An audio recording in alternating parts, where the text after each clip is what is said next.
So a few years ago, those of you who are fans of Graveyard Carz will recall we drove up north to Washington. I took my little buddy Chrome Dome, and we went to Washington State because I had heard of a couple of Chargers that were sitting in a swampland type of field that could be purchased. I knew that when I left here, based on the description, there wasn't much left of the cars, but they could make potentially good parts cars. So we went up there, and subsequently we bought those cars. They're coming to get you, Barbara. Buried deep in the Pacific Northwest, one team in Springfield, Oregon, takes on the impossible, finding dead Mopar muscle and bringing it back from the grave. Award-winning Master of Mopar, Mark Worman, his cousin Doug, his daughter Alyssa, his best friend Royal, his painter Will, and the rest of the GYC ghouls are restoring, resurrecting, and recreating some of the fastest, fiercest, and rarest muscle cars on the planet. This is Graveyard Carz. I almost like the picture and the setting more than I do the idea of bringing them back and cleaning them up. Yeah. So when we got there, it was pretty amazing. These cars looked so cool sitting down there in that, and it wasn't a swamp, just to be clear. It just looked like a swamp. The cars were so covered in moss and had been setting for so long. It just, like I say, I like to use the word natural habitat, because sadly, some of these cars, that is their natural habitat these days. When I'm there looking at those cars, I'm trying to make a decision of, can the car itself be salvaged? If it can, is it worth it? Is it a collector car? Is it a rare enough numbers car? Does it have enough to offer as a complete car?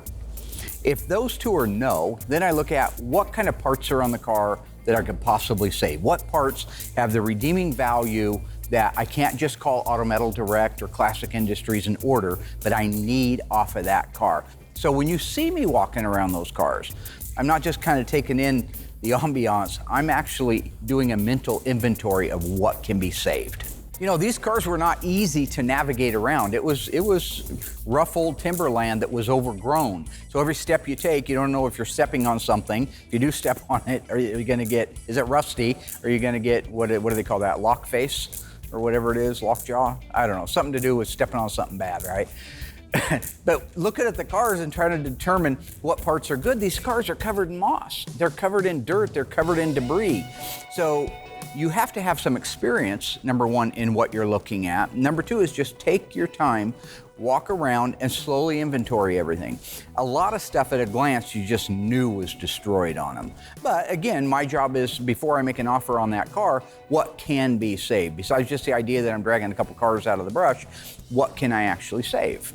So going around the cars, I came to the conclusion there really wasn't much that was salvageable. So you get to the front end of the car, the front bumper, the valance, the grille, the header, the openings, all of those things, garbage, rotted, and if they weren't rotted, they were damaged. Go to the back of the car, same thing. Tail lights, plastic is broken, the chrome is pitted, the opening around the body panel is rotted, the rear bumper is rotted and twisted and damaged, as is the rear valance. So now you got nothing on the front, nothing on the back. You go to the sheet metal, the fenders, nothing on those fenders. Both fenders are caved in. Both fenders are rotted. Both fenders have been ran over with D8 cats for all I know. Same thing on the doors, same thing on the quarter panel, same thing on the roof. No redeeming value on the exterior of the car. Move to the interior of the car. Everything in the car was garbage. Console, shifter, seats, steering wheel, dash, even the floor was gone. The interior of the car is interesting. Almost everything was in there. The instrument cluster was missing on the one car. The other car that had no floors in it had nothing in it. But the one I was looking at had the console, the steering column, the seats, all those pieces were in it. The downside is, and this is what I was talking about earlier, they were garbage from being exposed to the elements for however many years. Otherwise, we could have used console pieces. We could have used the shifter for something. But at the end of the day, that interior had a great big goose egg for any value. When I was done looking these cars over, there was very little that could be saved. All the sheet metal was destroyed. All of the interiors were destroyed. Under the hood destroyed. Bolt-on parts, everything destroyed. Except the reason I'm sharing this with you now, which is the roof inner structure. on both cars was salvageable. That's why I brought all this back. That's why I'm walking you back down memory lane. We are about to save a car because of those two cars. And when people laugh at me and say, why did you go out and buy junk? Why did you pay good money for junk that has nothing on it? Those two parts are why.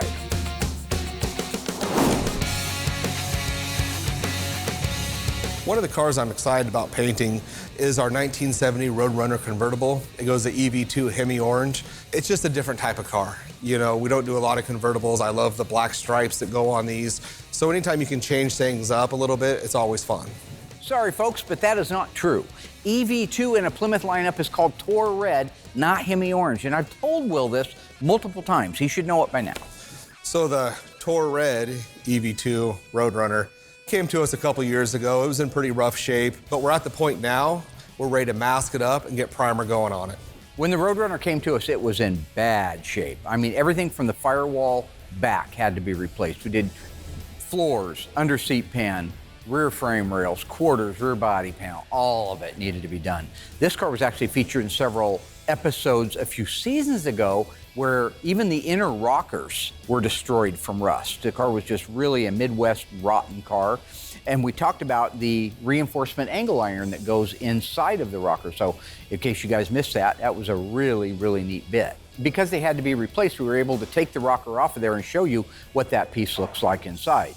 So the piece I'm talking about is right here. This is 1/4-inch plate steel. It's shaped and mimics the inside of the rocker itself. So it follows the bottom of the rocker, up the side, and across the top. So you see right here, it goes all the way out to here, and then it spot welds down inside here. This being 1/4-inch plate, and it runs all the way from the edge of the rocker here to the very front. You won't see that in a hardtop car, okay? If you go out to our hardtop, our 1970 Coronet, and take a look at that, you'll see what I'm talking about. It's because we have no roof to hold the car together. Chrysler thought, and rightfully so, it would be a good idea to reinforce the rockers. So that's what these are. I believe that this part is actually available in the parts book. I think you can go back to the original parts book and actually order one of those back in the day if you were to happen to get in a wreck. So we have the other side opened up, and this is ready to get the new inner rocker. That's how we were able to see all of this. We already did the inner rocker front section here, like I said, with the floor. So this piece will go in this, set something like that. Across the bottom, it'll get spot welded along here. And it'll get plug welded down here.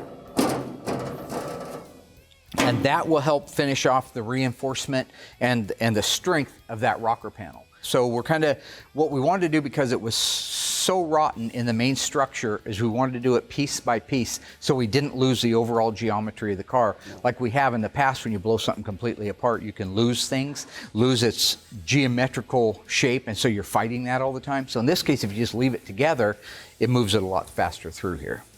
You know, from that standpoint, I guess you kind of consider myself a bit of a teacher, or maybe it would be a guru if it was a religious thing.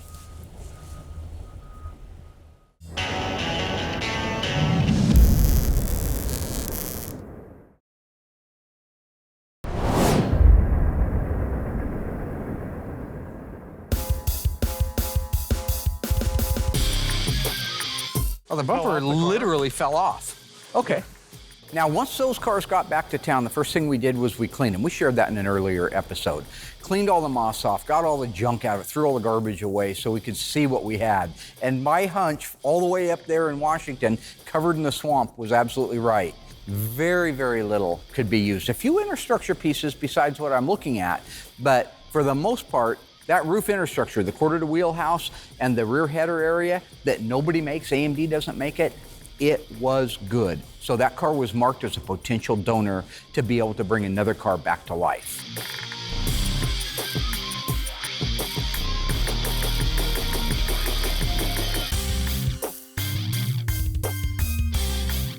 About a year ago, I had a gentleman out of Texas reach out to me. He had a 68 Charger RT, it's a real RT car. He had started doing a lot of the body work on it himself. He can do some work at home, right? But like you see at Graveyard Cars, things can grow. It can start out by, I'm just going to put a trunk floor in it. Next thing you know, you're putting half the car on it. That was what happened to him. He was unable to do all of the work, the massive amount of metal work on the car that needed to be done. And like with the cars that we do here, it grew and grew to a point where he wasn't able to do the repairs at home, so he sent it to me. When that car got here, it was more complete than you see right now. We cut some of the outer parts of the quarter panel off and the rear body so we could get it dipped and get everything cleaned that's inside of there. We knew it all had to be replaced. So the way you see it isn't exactly the way it came to me, but it's not far off from it. So now when you look at the car, everything that's off of it, you can see there's no back window inner structure, I'll call it. It's really part of the quarter inner structure, but if you look at it, there's nothing back there. It's wide open space. The package tray is gone. The opening around the window that the skins would go up against for the quarters that would make up the back window opening, they're completely gone. So that area that is so crucial, not the package tray because they do make that, but everything else they don't make, that's what we're going to be using these donor parts for. So as I had mentioned, the pieces that we're going to be saving off of the donor cars that came out of Washington are these roof reinforcement parts. Here's a great example of how a car that looks like junk can still offer a little something. Those reinforcement pieces are going to allow us to put this RT together. Now, the whole reason I'm really sharing this with you is this is a major project on this RT that we're doing. We're going to be replacing almost all of the metal on it, kind of like our 71 CUDA that we did a couple of seasons ago that we built from scratch. We're not building it from scratch, but we're doing a lot of work on it, and I wanted to share every step of that process. People like it when we show you how things are done on areas that you wouldn't normally see anywhere else or on another show. So that's the whole point behind why I'm taking time now to show you all this stuff. The owner of the vehicle had cut out that back window opening that you see. If you look where I'm pointing there on each side of the window opening, that's where the material's missing from. Those are the areas that they don't make new. Now, I would have also probably cut it out because it was rusty, but I would have kept the pieces as a template and tried to duplicate them. Those parts are gone, so the next best thing we have is to find the donor part and put in there. Those will be saved from the original cars up in Washington and grafted onto this car. You know, when it comes to the paint side of things, obviously I'm very knowledgeable on it. I'm not the metal guy though. I'm not as knowledgeable about the metal. But you know, when you get these cars back, I mean, there's nothing there. And we have saved some cars that even shouldn't have been saved. I've watched Mark do some really just acts of miracle on what he's done. So I don't envy these guys at all when it comes to the metal department. I'm not a huge fan of cutting up one car to save another one, but in this case, we've explained it. There really wasn't anything else on the car, especially around this area, that was useful for anything. That's why we chose to knock that one in the head. As with any car that we're working on, once we have it disassembled, it goes off to get dipped. That's where we're at on the car right now, is getting it sent out, having it chemically dipped, stop all the rust that's started on it, neutralize anything that's already there, get all the garbage off of the car. Then we can begin putting it back together again. Our 1970 Roadrunner convertible. This car actually went pretty quickly once we kind of caught our rhythm. We're doing that more so now than ever because we have a great team. You know, after it's primed, we'll start getting it ready, get it blocked down, get our jam work knocked out on it real quick. When I talk about jamming, it's the areas that are hard to get to, the stuff that you got to paint first before you can put the car together. Underside of the hood, door jams, the underside of the doors, the deck lid, the trunk, all of that stuff that you can't get with those panels on, you get them all done while they're apart. So when you put the car together, it's just a matter of blocking the car down and then doing the final paint. You know, the process is the same whether it be a jam or the outside of the car. The jams are just as important as the body. I'll still do 2 coats of sealer if it's a metallic, because if you don't, you have some sand scratches or any imperfection, that metallic's gonna lay in there and it's gonna stand out big time. All the way through, the jams are treated just like the outside of the car. 2 coats of sealer, your color, your clear.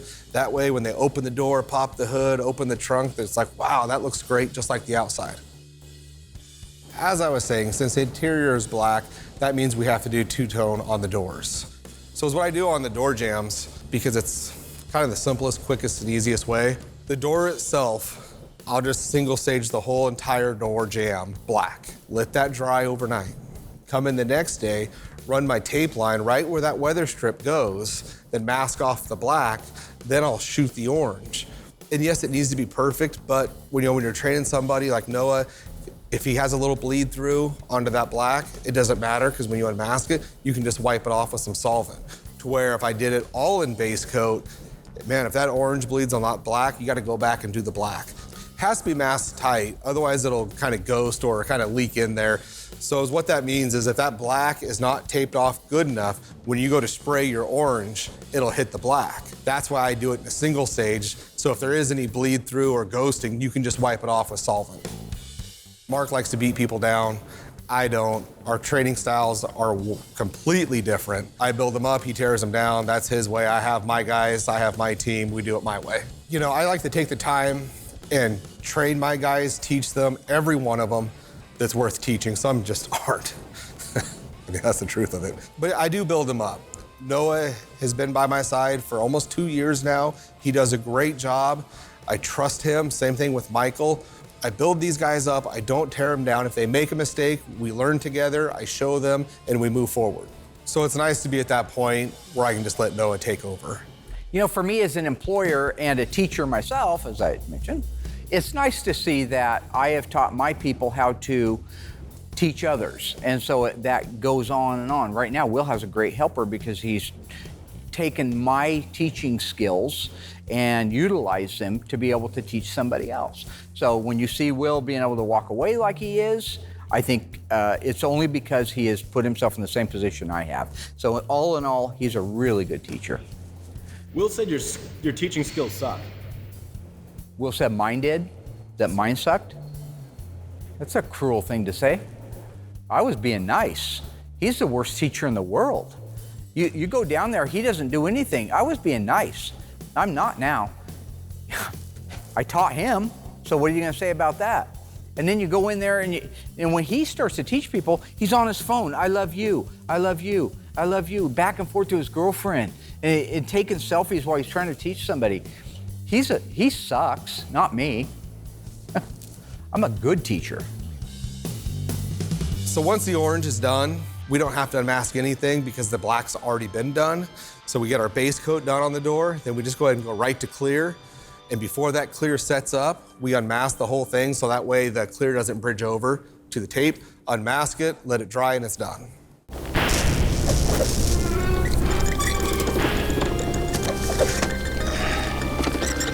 Several seasons ago, we finished the restoration on this beautiful 1970 Dodge Challenger RT. This car is a factory 440, 4-speed, 354 Dana in plum crazy. True or false, the only thing we added to that car that it did not start life with was the Rally instrument cluster. If you think you remember, shout out the answer. Stay tuned after the break. I'll let you know how you did.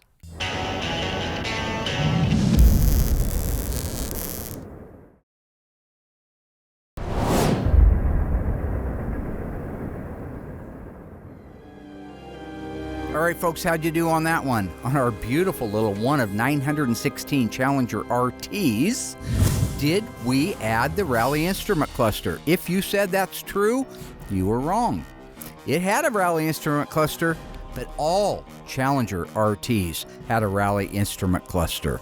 There you go. We added nothing to this car. How you see it in the video is exactly how that car started life. This was one of the most beautiful and my favorite cars that we've done in Graveyard Cars history. And here's a piece of trivia. I actually bought that car in 1987 and sold it to a gentleman who sold it to Chips. So technically, I'm the one that brought that car back to life.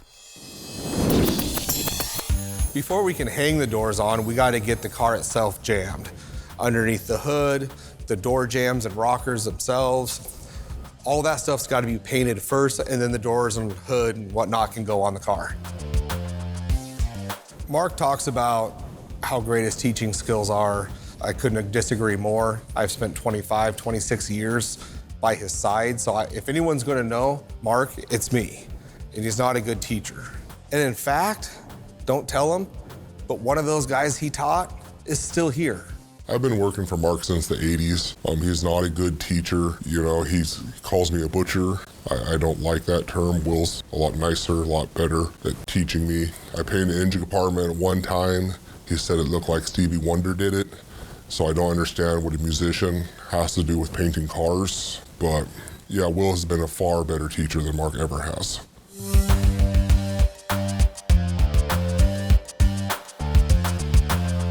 Now that we have the donor car cleaned up inside, I want to show you what parts we're going to be harvesting off of it for our 68 Charger that's at the dipper, and how we're going to do that. This is very, very intricate work. If you cut into a donor part, you could potentially ruin it or add extra work for yourself. So dissecting and harvesting a donor part that is underneath layers of other metal, that's very, very tedious work. This happens to be a 68 Charger. It doesn't need to be to do what we're doing. We could use a 68 to 70. The inner structure pieces are the same. We just happen to have a 68. Where you see these markings at right now, what the body man's gonna do is he's gonna cut on that line, but he's only removing the outer skin. There's a whole bunch of reinforcements inside besides the pieces we're looking to harvest, but you gotta get access to them. So step one is clean the car up so you can see what you're doing. Step two is mark out where you want to make your cuts and get the meat out of the way so you can get in there and surgically remove the parts that you want. So right now he's getting ready to cut all of this out. Once he has that out, I can walk you guys inside and show you exactly what it looks like and how we do the next step. Well, I'm really happy in the mechanical department. I cannot believe what Shane and other of these body guys can do to put these cars back together. I would never imagine that cars like this Charger could be saved. I've known Shane for years, went to high school together. We spent actually a lot of time together. Came into the industry at the same time almost, and he just went for the body side and I went for the paint side. And we've worked together a couple times for Mark and then kind of went our own direction. So it's cool to now at this stage in our life, at being 42 years old, that we're back together again. We have a lot of great memories of stuff we did when we were kids. We laugh and joke about it. But watching him do what he does, he's a very talented guy. He takes these cars that are at nothing and he's very, very meticulous. He's fitting everything, making sure everything is just perfect, and he's just a great asset to the team. So what Shane's doing now is he's cutting apart this Charger. He's using an air hammer with the metal tip. He's getting the big sections removed first to give himself room to work, to go back in there and do more intricate detail stuff. And the nice thing about the air hammer, there's no smoke, there's no sparks, there's no heat. It's just loud.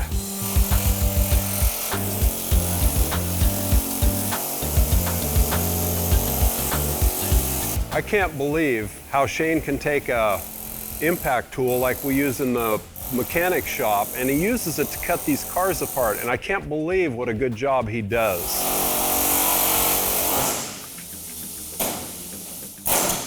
So knowing that the inner structure pieces we need are underneath the roof skin, underneath the quarters, underneath the Dutchman panel area, we have to remove those to gain access to the parts that we want to harvest. That means he is going to cut out the quarter panels, the roof skin, the Dutchman panel in big chunks. They're garbage. They're not usable pieces, so don't worry, folks, we're not ruining a good car. They're just peeling all the layers of the onion off so we can get to those parts and save them and not damage them. It's funny when he's actually cutting through previous repairs and he'll hit a chunk of Bondo or anything for that matter. It just shoots it everywhere.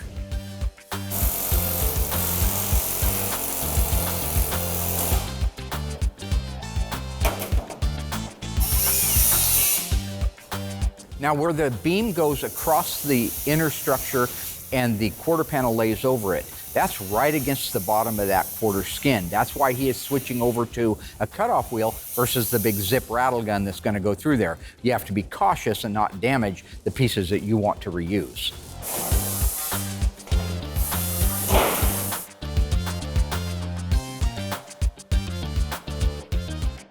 You know, masking these cars up for final paint's super critical. Because I've done the jam work, everything's painted and pretty, it's super important to really take your time and do a nice, tight mask. Therefore, overspray doesn't get all over everything that you've done and ruined it. And there's nothing Mark hates more than seeing overspray all over a car. I masked up a car once. It looked beautiful, honestly. Mark came around, tore it all off, said it looked like Ray Charles did it. And then he talked about wiping his ass with it. I mean, talk about tough learning, right? So once the car is all masked up, wiped down, and tacked off. At that point, I'm ready to put my sealer on. I'll do 2 coats of that. It's the DCS 2005 gray sealer. It'll fill all those little tiny imperfections.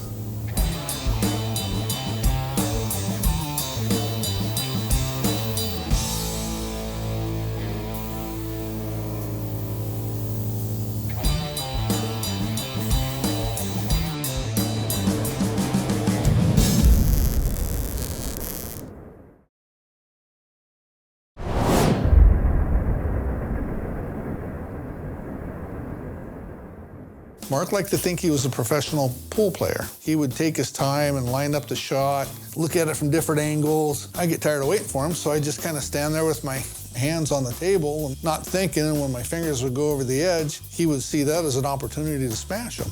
And then he would laugh when he'd hurt me. I don't know, it's sick. It's sick, I tell you. Yeah, I'm tired of Royal's fibs about this thing. Here's what exactly happened with the pool table. This is very simple. My Uncle Doug gave me a pool table that I had in my carport. Well, Royal had ridden his Bull Taco, which used to be my Bull Taco 125%, over to my house. So we're shooting a little bit of stick out there, right? We got our big lugs going on. And Royal's playing a game, man. He's trying to distract me.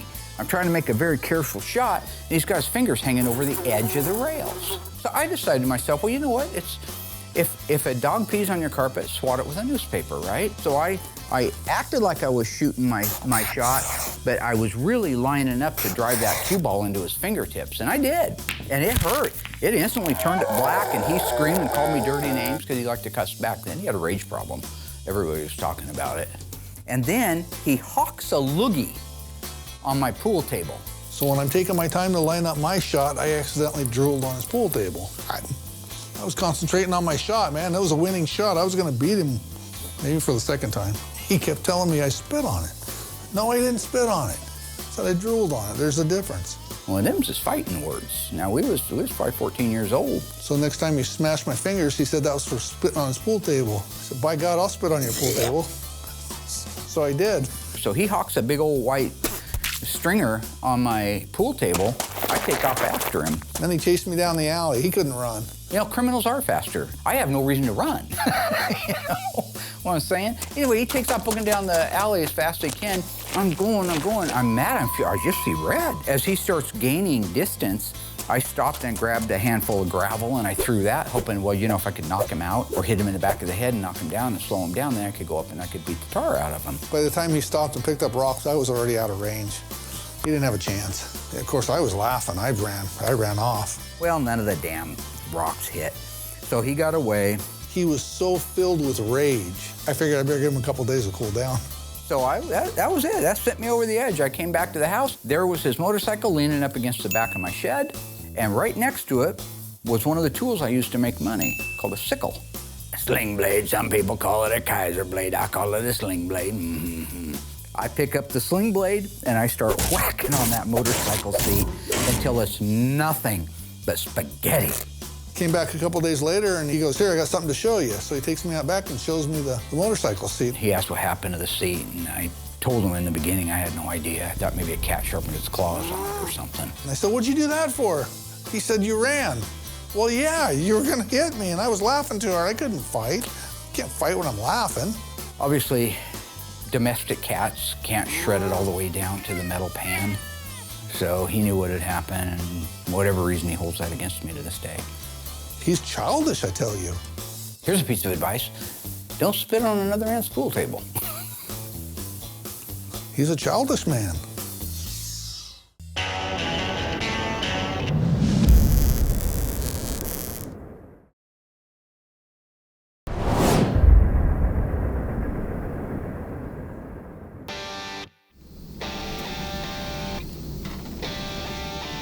You know, EV2 Hemi Orange is actually a very transparent color. And Tor Red. Go ahead. Why are you here? I am here because I do not trust you any longer. What? Audience, you notice that we've changed positions? What has happened? You don't trust me? We've changed the camera. No, you said I was a bad teacher. You're the worst teacher God ever created. I agree. Okay. Then why would you call me that? Because you're not good either. Tony is the only one that is a good teacher. Tony is a terrible teacher. All he's thinking about is food all the time.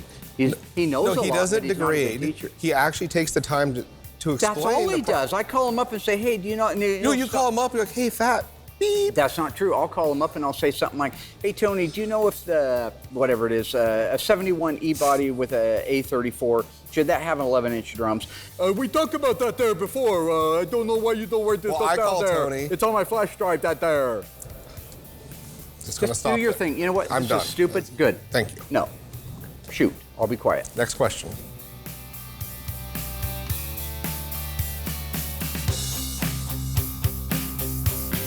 So, Tor Red, you know, it is a transparent color. You're looking 6, 7, 8 coats to cover. That's why I do a spray out card first, just to get the exact amount before I actually even go onto the car. And then once I do, the booth is a controlled environment as far as temperature goes. So I'll set the booth about 65. So by the time I get around the whole entire car, it's almost time to go again. So you get that first coat on, and then it's the same process all the way through to 7 or 8. Coats? Yeah, you just keep shrugging, so I don't. No, I'm not doing anything. 7 or 8 coats, let that flash, good half hour, then I tack it, and then I'll go back in and then start my clear coat process. You have to top coat it within 24 hours. Otherwise, if you wait too long, that base coat kind of closes off, and the clear coat won't stick to it. It'll peel. So. Next question.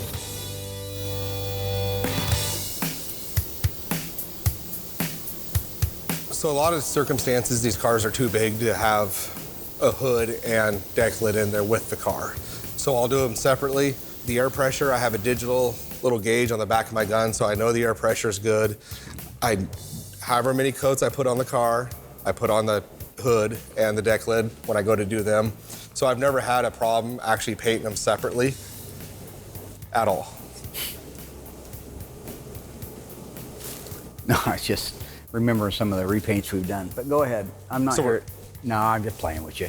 He does a good job matching the paint. I don't miss painting the cars right now. With my carpal tunnel, it's hard, you know, holding that gun for hour after hour at a time and coat after coat. So I don't miss it, and I'm glad that you have a good helper that can help you. I'm glad you're where you're at on it. Oh, thank you. Noah does a good job. You trained him well. Wow. Thank you very much. And I'm a good painter. Yeah, you're a great painter. Thank you. So watching you paint those cars is nice for me because overall your pattern's very much like mine. We spend a lot of time together. You're doing the 50% overlap. I think sometimes they want even more than that, but I think the 50% is fine as long as you get the number of coats on there. So as I watch you walk around that car, I can see 1 coat, 2 coat, 3 coat. The best part for me is watching the color cover the sealer and begin to take its shape. That's when it really becomes a car. That's when you can start to see all of the style lines that make it so beautiful.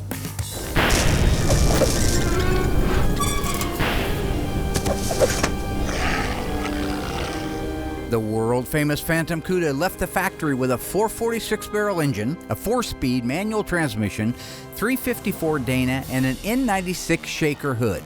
How many of these cars were made? Was it 18, 108, 1,008? If you think you know the answer, stay tuned after the break. I'll let you know how you did.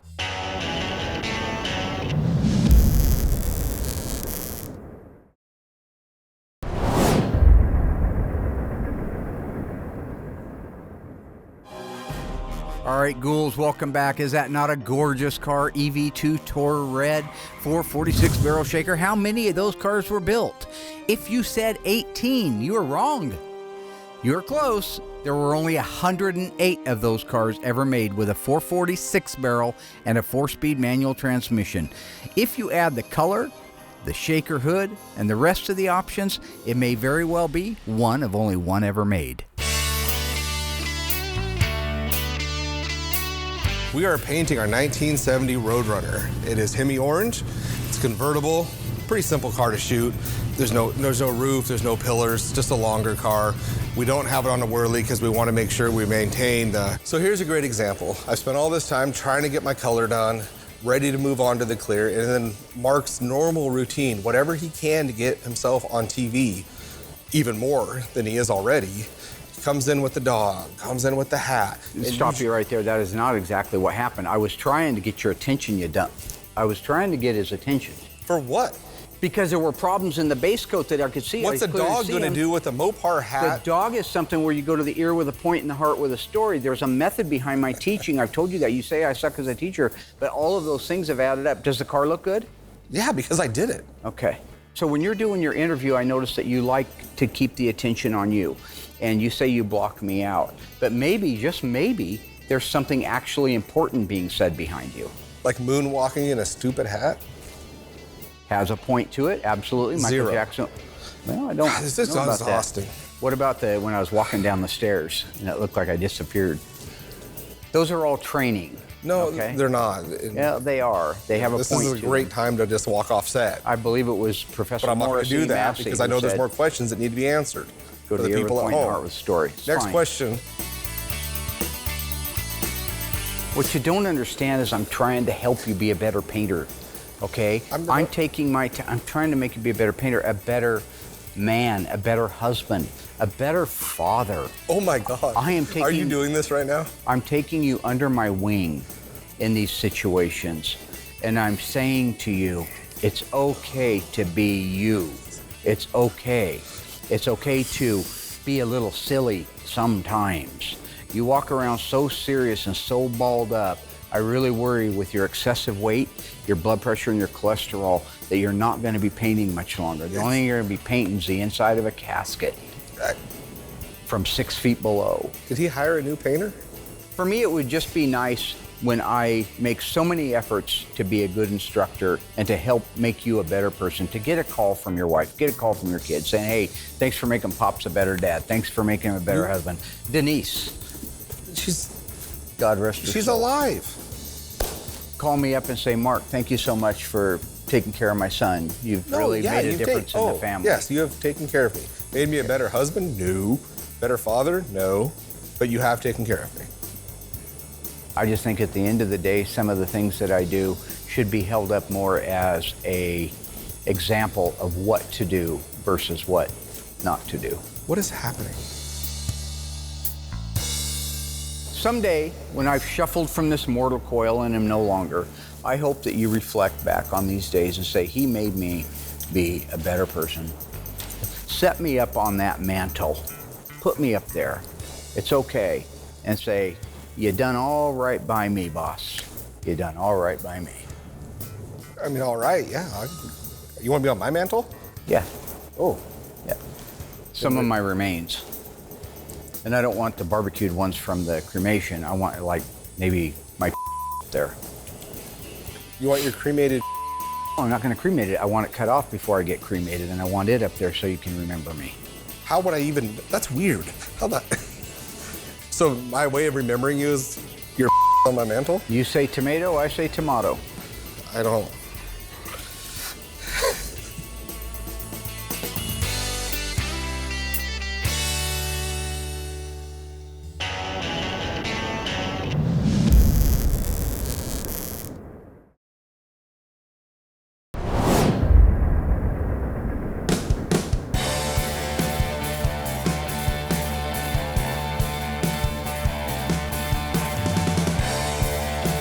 So once we had the outer skins off of this car, the roof skin, the quarter skins, and the Dutchman panel, I was in a position where we could see all of the inner structure pieces that we needed to harvest.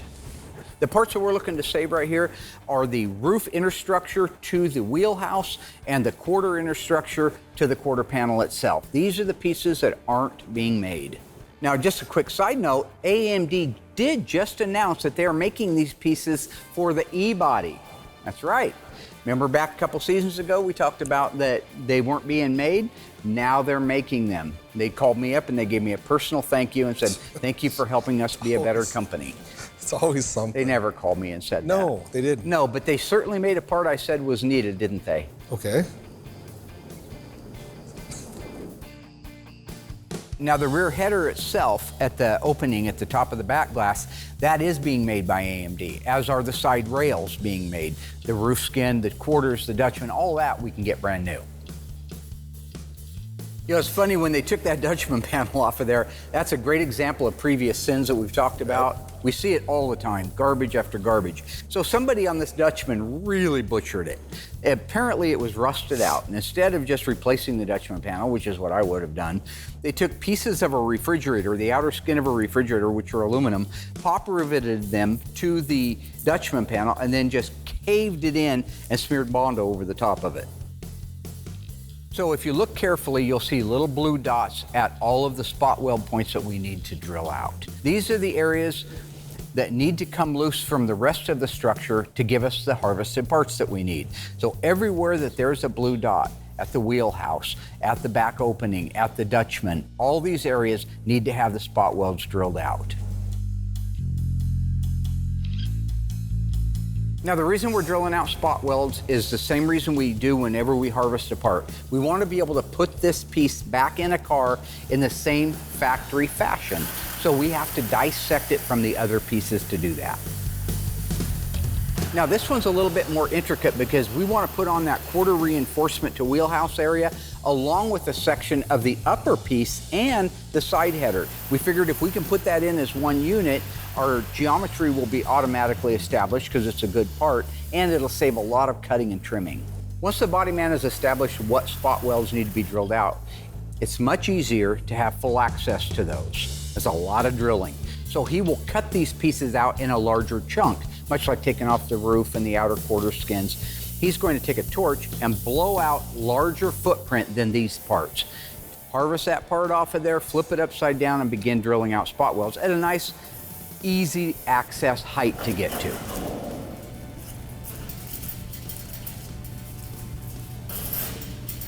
Now that the major piece that we're going to be using is cut out, they'll take it over to the bench, drill out all the spot welds, clean it up, do the same thing to the car that is going to receive it. Next time you see that car, we'll be putting that roof infrastructure on.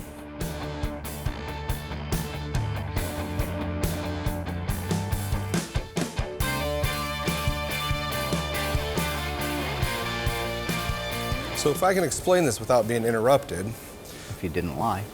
Go ahead. Once the base coat is completely flashed off and we're ready to get to the clear, I'll start the clear coat process. Tack off the car, make sure you get any dust, little particles off it that may be there. I grab our PPG DCU 2021 clear. I do 3 coats of that. I'll put 1 coat over the whole entire car. It kind of depends on the temperature and the pace that you set. About a half hour, I'll go in, do a whole another coat, another half hour, do my 3rd and final coat, and that gives you enough material to cut and buff. And then that car will sit for a week or 2, and then I'll kick it out to Noah, my helper, and he'll get the cut and buff done, then it's right over to assembly. It just comes down to the fact that we both know that I'm a better teacher than you. It doesn't need to upset you. It's not a competition. I'm just a better teacher than you. Okay. Sounds good. Yeah, I worked with Will back in the 80s. He was the worst teacher ever. Really sucked. Will sucks.